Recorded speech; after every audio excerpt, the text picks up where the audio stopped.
Hey, what's going on, guys? Noah here. Today we're going to be talking all about the new card from Burning Shadows, Gardevior GX. Let's get right into the deck list. To start off, we have 4 Ralts. We run the Fairy type Ralts from the new Burning Shadows set, so we don't get donked by Espeon GX's turn 2. Ralt has 1 attack. For 1 Fairy Energy, you can heal 10 damage for your Pokemon, while also doing 10 damage. But that's a very bad attack. But if you're really in a desperate situation, you could be using it. Next up, we got 3 copies of Kirlia from the Breakthrough set. This card has an attack called Quick Turn. For 2 colorless, you can flip 2 coins.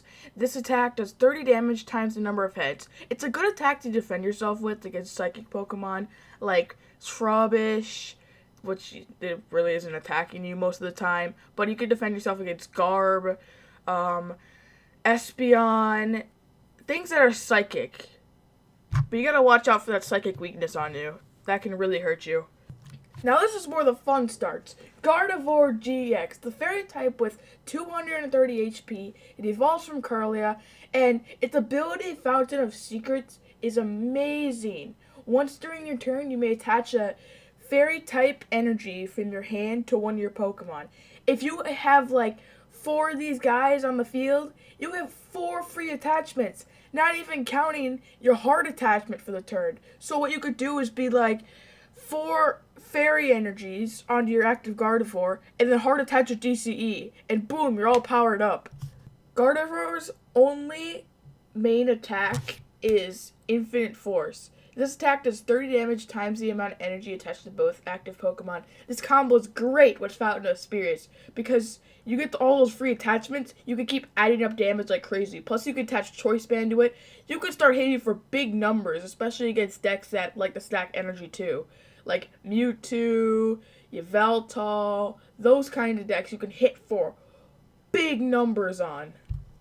Gardevoir's GX attack, Twilight GX, for 1 fairy energy, it counters Garb so hard because you can search your deck for 10 cards, show them to your opponent, and shuffle them back into your deck. You get items back into your deck, Garb can't hit for anything then.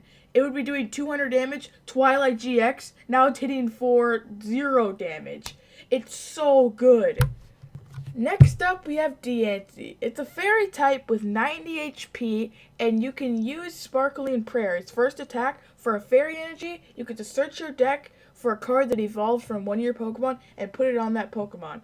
So, that's really good because it's an instant evolve. You search your deck for a Pokemon, evolve, good for consistency to get out those Gardevoirs quicker. Next up, we have a card called Gallade. It evolves from the same line as Gardevoir GX, but it's a totally weaker, but it counters some meta decks right now that are weak to fighting, because the fighting type 150 HP Pokemon. Its ability Premonition, once during your turn, you may look at the top 5 cards of your deck and put them on top of your deck in any order. So basically, you can control your top decks, and you can see what cards are near the top of your deck. And it's attack-sensitive Blade for double colorless energy or 2 fairies, which is not hard to get on because of Gardevoir's ability.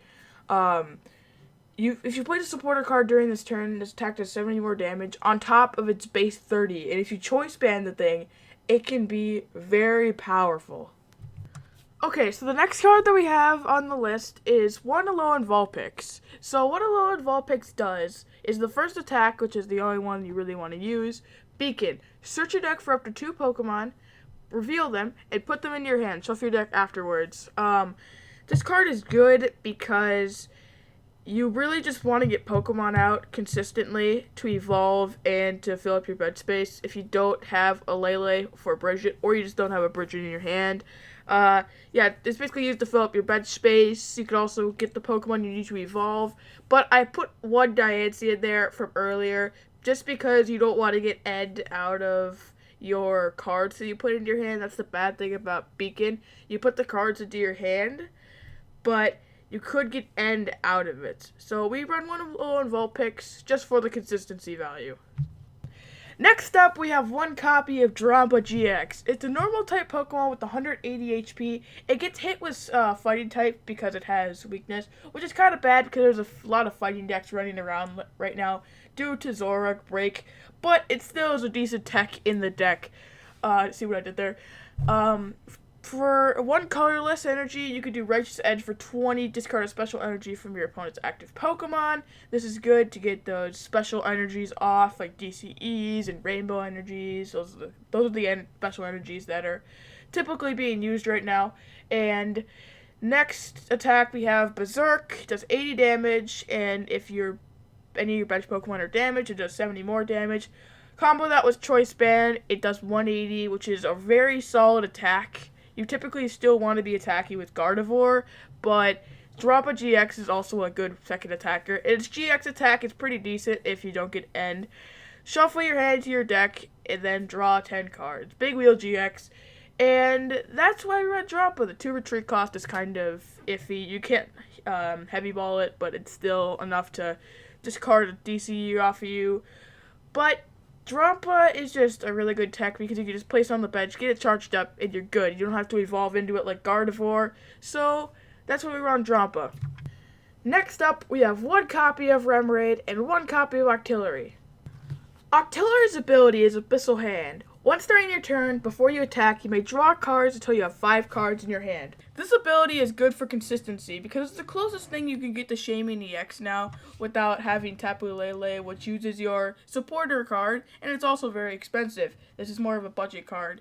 And you just draw it until you have 5 cards. Closest thing you can get to Shaman. Very good for draw support. And yeah, that's why we run Octillery. Next up, we have 2 copies of Tapu Lele GX. It's a Psychic type Pokemon with 170 HP, and it's a staple in basically every deck now because of the ability Wonder Tag. When you play this Pokemon from your hand onto your bench during your turn, you may search your deck for a supporter card, reveal it, and put it in your hand. Shuffle your deck afterwards. This is good for getting supporters like N, Sycamore, and possibly even Guzma or Skyla right when you need it, because you could Ultra Ball at the Lele, and then you can play it onto your bench with Wonder Tag, and search your deck out for that supporter that you really need.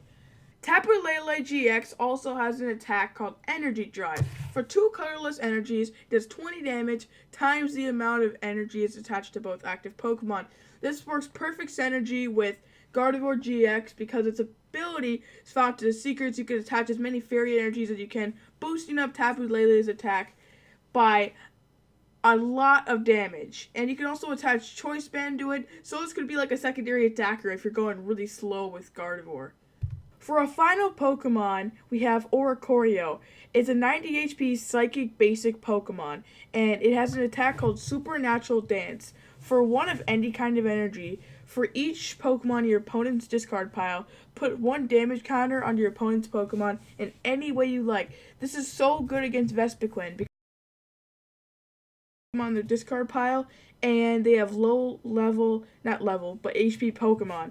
And you could just slap damage all over the field, knocking out tons of Vespiquens, and even sending a ton of their DCEs to the discard pile. That's basically the only way that you can really use it efficiently, is against Vespiquen, and that's why we have it in the deck, just in case a Vespiquen matchup comes up. Let's get on to the key supporters. So we run 4 Professor Sycamore, discard your hand and draw 7 cards. We run 4 N, shuffle your hand into your deck, each player does, and draws the amount of cards of your prize cards that are remaining, and 3 Guzma. Choose a Pokemon to switch on your opponent's field, and also switch your Pokemon. So it's kind of like a nerfed Lysander, but we're going to have to deal with it for the next format. It's coming out with Burning Shadows. So, yeah, those are the key supporters you typically run every deck post-rotation, just because they're staples. And since we don't have VS Seeker anymore, I'm going to run a thicker supporter line. That's why I'm running 3N and 4N and 3 Guzma instead of 3N and 2 Guzma, because we don't have VS Seeker anymore, which kind of sucks. I would definitely not use Guzma and expand it because Lysander is such a better option. But Guzma is basically the same in this deck because we do run Fairy Garden, so you can just get a free retreat anyway. So those are our staple supporters. Now we have two supporters that are kind of techs they could put in decks. We have one Skyla, search your deck for a card and put it into your hand, shuffle your deck afterwards. This could be used for getting rare candies out so you can get Gardeviors out quicker. That's the main use of it, but you could also get out other stuff in dire situations. And we also tech in one Bridget. It's basically ran in every deck now, so it's kind of on the bridge of becoming a staple supporter. But in my eyes, it's still a tech supporter, so I put it in a tech supporter category. Bridget, search your deck for 3 basic Pokemon and put them onto your bench immediately. Shuffle your deck afterwards. It's so good for setting up early game because you can Lele for it, and you can also just play it directly from your hand if you have it in your hand. So those are our tech supporters. There's not much to say in this category, but yeah, we run more of a thicker supporter line on the staple supporters.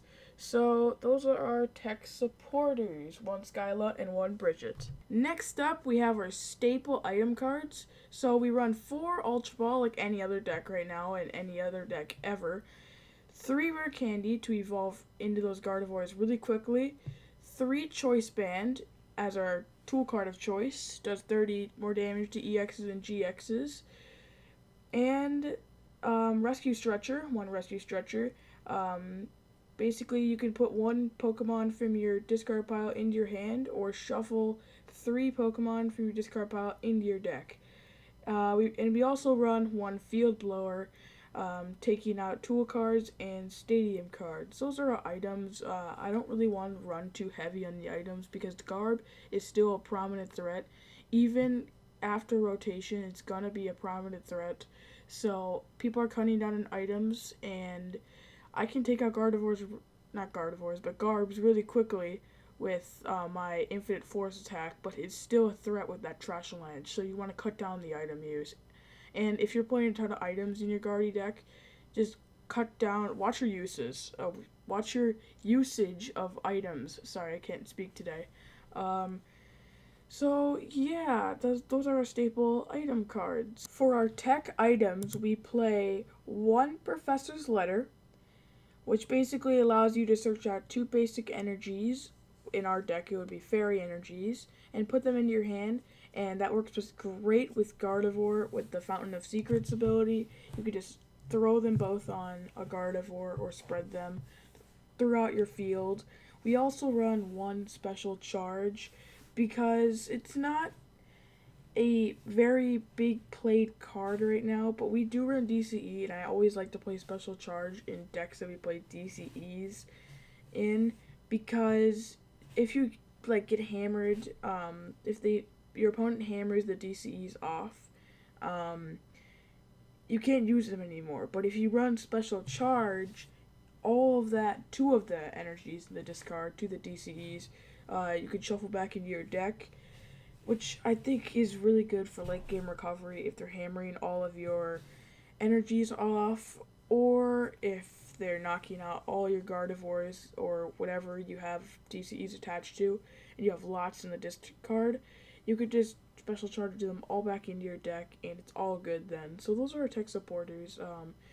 The special charge is a little obscure, but that's why I wanted to play it. Alright, this should go as no question. Our stadium card of choice is Fairy Garden. This works great with the deck because you could retreat for free for almost any Pokemon because you typically have a Fairy Energy attached to all your Pokemon at all times. Fairy Garden allows you to retreat. We do run 3 of these for consistency, and yeah, that's really the best stadium you could get with fairy decks right now, Fairy Garden. So it's been anchored in Fates Collide, so you don't need to worry about that. It got a lot of play with Mega Gardevoir, the Brilliant Arrow one, and not much for the Despair Ray one, but I'm sure some decks played like 1 of them. The Despair Ray one typically ran Skyfield, which we're losing, which sucks. No Mega Ray anymore. So basically, that's all our stadiums. We run 3 Fairy Garden because it's probably the best fairy supported stadium. Last but not least, the energy count. For our special energies, we have 4 DCE to hit hard with the Infinite Force attack on Gardevior GX.